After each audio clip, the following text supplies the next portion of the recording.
Hey everybody, this is me, Ben Abel again, your instructor for English 2201, section 17. What I wanted to do real quick is go over the syllabus and show you where to find it, and also kind of the highlights of what's going to be in that.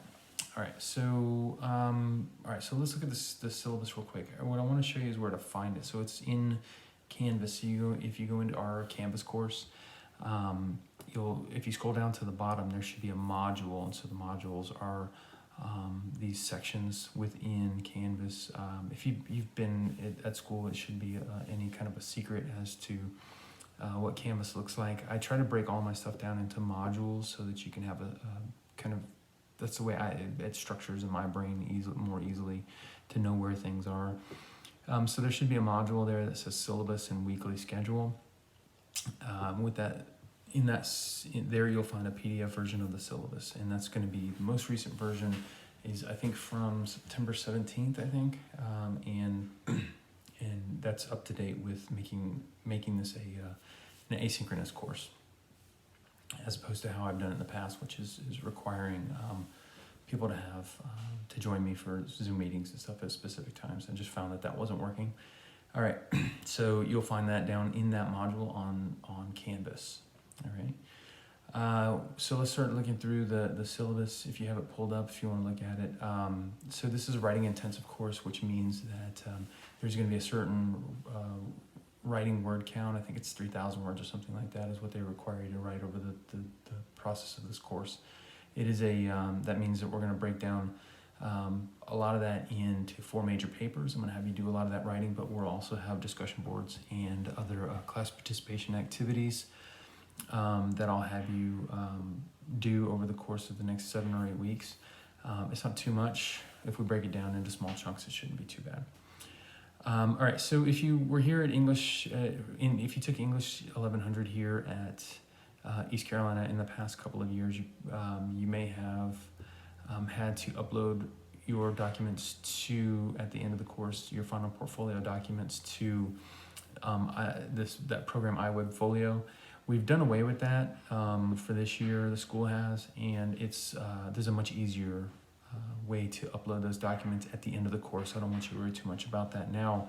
We'll get into that later, but I just want you to know that there's this program that's embedded into Canvas that should be pretty seamless and streamlined, called Portfolium, and you don't have to do anything. It's already there. You're already loaded into the system.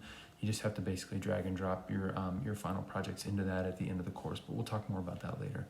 I did want to talk a little bit about the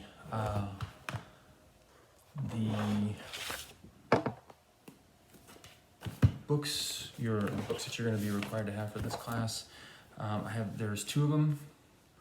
One is this. It should be in the syllabus as well if you need it. It's the Insider's Guide to Academic Writing, and 2nd edition. And then also I want you to get, if you don't already have, you probably already do, if you have a Little Seagull handbook.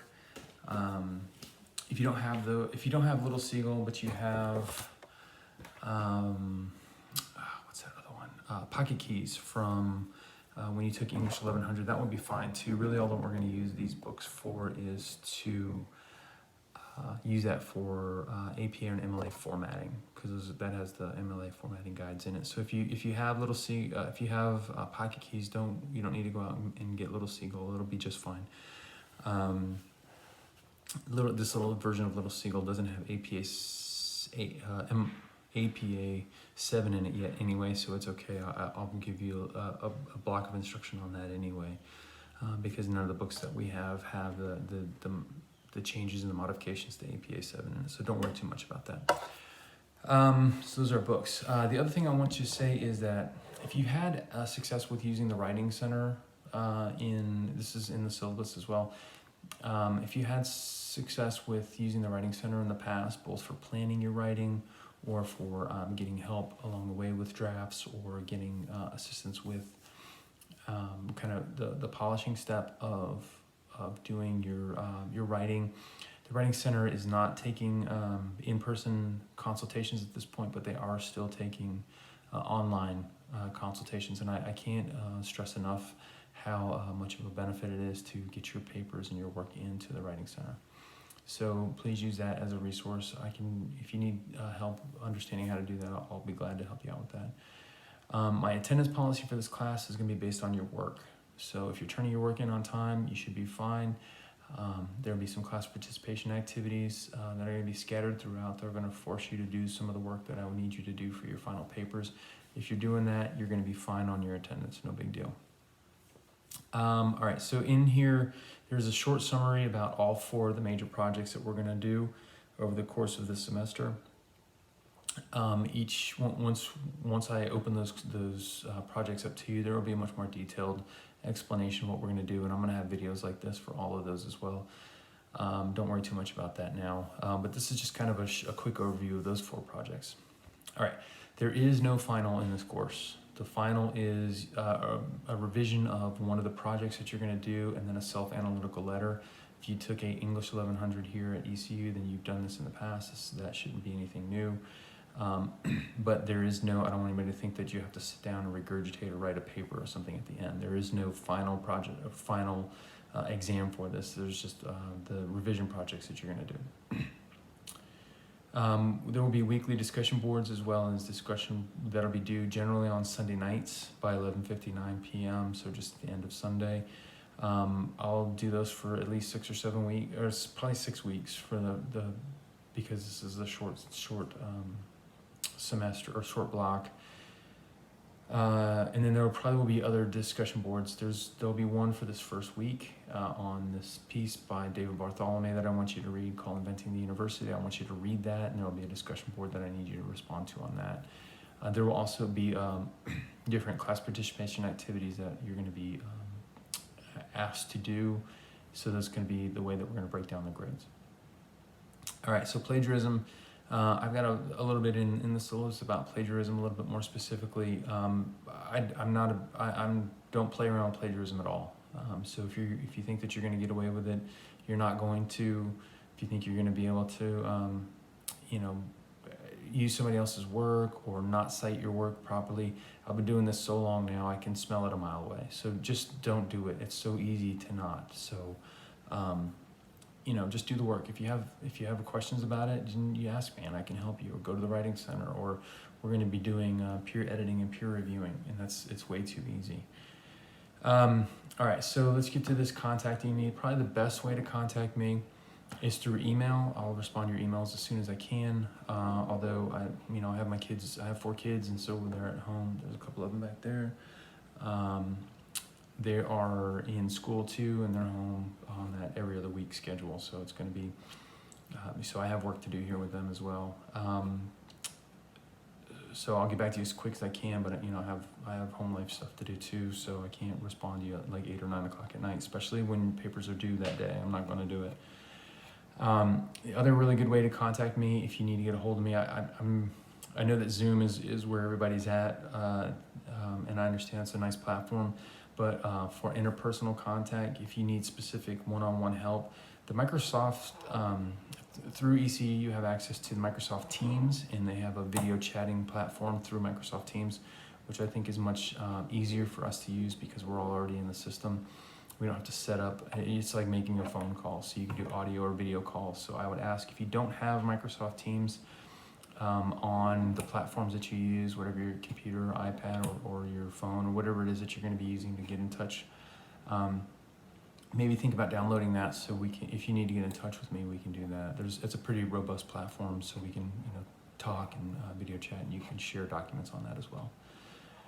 All right, so in the grade section here, you will see that I use a 10-point scale. Shouldn't be too crazy. It should be pretty understandable what the 10-point scale looks like.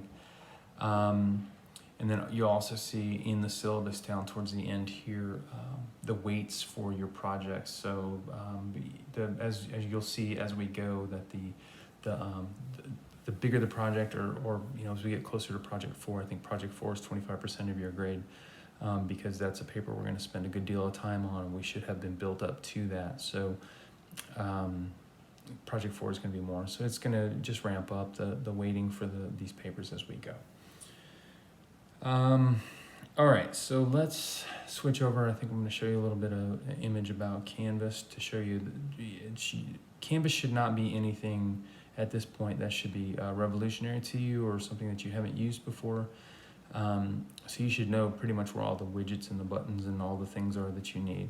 As I said, I'm going to break all of our projects up into modules. So project 1 will have its own module, and any kind of videos or class participation, discussion boards, or any of that stuff that I'm going to have you do for module for that week for project 1 will be in its own module. And so it should be pretty easy to find all that stuff when I kind of conglomerate it together.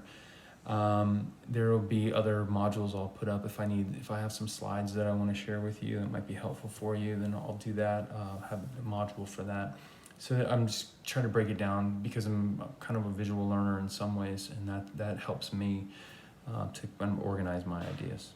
And then I'm going to try to do a whole bunch of these video lectures just so that you have a way of hearing straight from me what the information I'm trying to impart. I'll definitely do one for every major project, and then things that I'm trying to teach you that will help you with each of those major projects. So MLA or APA formatting will be one, and so we'll do things like that. There'll be a lot of these little videos. Hopefully it shouldn't take up too much of your time. I also want you to see that at the bottom here, along with the syllabus, is our weekly schedule. I want you to know that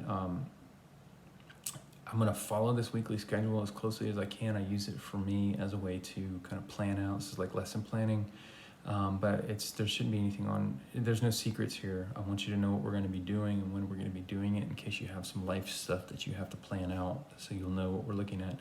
I generally tend to start and finish these on Mondays and Fridays, or as close to that as we can, but because of the way this block is scheduled, it's going to be a little screwed, and we're going to have assignments that are going to be due in the middle of the week and stuff, which is not how I would want it, but that's the way it's going to be.